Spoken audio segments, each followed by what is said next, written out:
வணக்கம், good morning, welcome back to Rainman studio. இது உங்கள் வெங்கடேஷ் மேஸ் ரெயின்மேன். இனிய காலை வணக்கம். இது என் தனிப்பட்ட வானிலை அறிக்கை. அஃபிஷியல் ஃபோர்காஸ்ட் இந்திய வானிலை ஆராய்ச்சி மற்றும் தமிழக அரசின் சார் அறிவுரைகளை பின்பற்றுங்கள்.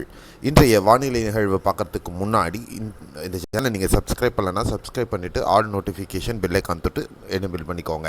ஸோ இன்றைய வானிலை அனுமானம் 26 மார்ச் 2025 உங்களுக்காக. இன்றைய வானிலை பொறுத்தவரையிலும் மத்திய வங்கக்கடல் பகுதிகளுக்கு மேலாக நிலவக்கூடிய அந்த உயரழுத்தம் காரணமாக வீசப்படக்கூடிய வறண்ட காற்று தமிழகத்தின் பெரும்பாலான பகுதிகளில் வீச தொடங்கியிருக்கிறது. இதன் காரணமாக தமிழகத்தில் வெப்பச்சலன மழையினுடைய தாக்கம் சற்றே குறைந்திருக்குன்னு சொல்லலாம். அதே நேரத்தில் இந்த காற்று கிழக்கு திசையிலிருந்து உட்புற பகுதிகள் கர்நாடகா, கேரளா வழியாக ஊடுருவவும், அரபிக்கடல் பகுதிகளிலிருந்து இன்னொரு உயரழுத்தம் காரணமாக வீசப்படக்கூடிய மேற்கிலிருந்து தென்கிழக்காக வீசக்கூடிய இந்த காற்றின் காரணமாகவும், இரண்டு காற்று சங்கமிக்கும் காரணமாக மேற்கு தொடர்ச்சி மலை ஒட்டிய பகுதிகள் கேரளா மற்றும் கர்நாடகா பகுதிகளில் இடிமலை மேகங்கள் உருவாகி அந்த பகுதிகளில் வெப்பச்சலன மழை பதிவாகவும் வாய்ப்பு. தமிழகத்திலையும் சில பகுதிகளில் வெப்பச்சலன மழைக்கான வாய்ப்புகள் இருக்கிறது. எங்கெங்கே அப்படிங்கிறத பார்க்கலாம்.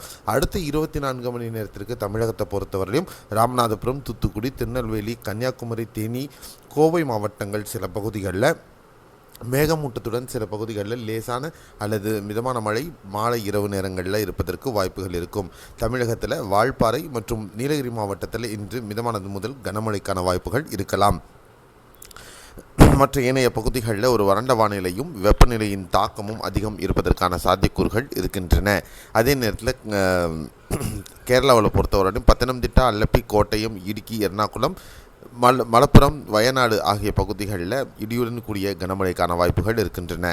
திருவனந்தபுரம், கொல்லம், திரிசூர், பாலக்காடு, கோழிக்கோடு, கண்ணூர், காசர்கோடு மாவட்டங்களில் மேகமூட்டத்துடன் ஒரு சில பகுதிகளில் லேசான மழை பதிவாகும்.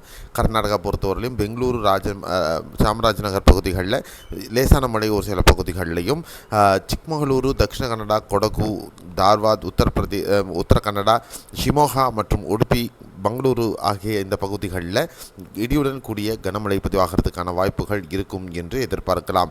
இதுதான் அடுத்த 24 மணி நேரத்திற்கான மழைக்கான வாய்ப்புகள் உள்ள பகுதிகள். கடந்த படத்தில் உங்களுக்கு நீங்கள் பார்த்த இந்த காற்றின் குவிதல் பகுதிகளும் இந்த மழை பகுதிகள் குறிக்கப்பட்ட பகுதிகளையும் நீங்கள் தெரிந்து கொண்டால் உங்களுக்கு வானிலை பற்றின புரிதல் ஏற்படும் என்று நம்புகிறேன். மீண்டும் அடுத்த காணொலியில் நம்ம மீண்டும் சந்திக்கலாம். அதுக்கு முன்னாடி அடுத்த சுற்று வெப்பச்சலன மழை அடுத்த 2 அல்லது 3 நாட்களுக்கு பிறகாக 29, 30 முதல் தமிழகத்தில் படிப்படியாக வெப்பச்சலன மழையினுடைய தாக்கம் துவங்க இருக்கிறது.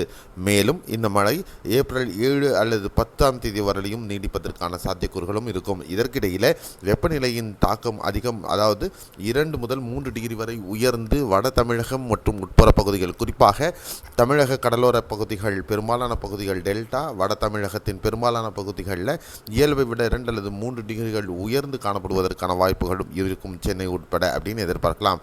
மீண்டும் அடுத்த காணொலி நாளைக்காக சந்திக்கலாம். அதுவரை உங்களிடமிருந்து விடைபெறுகிறேன். நன்றி, வணக்கம், bye bye, see you, have a nice day.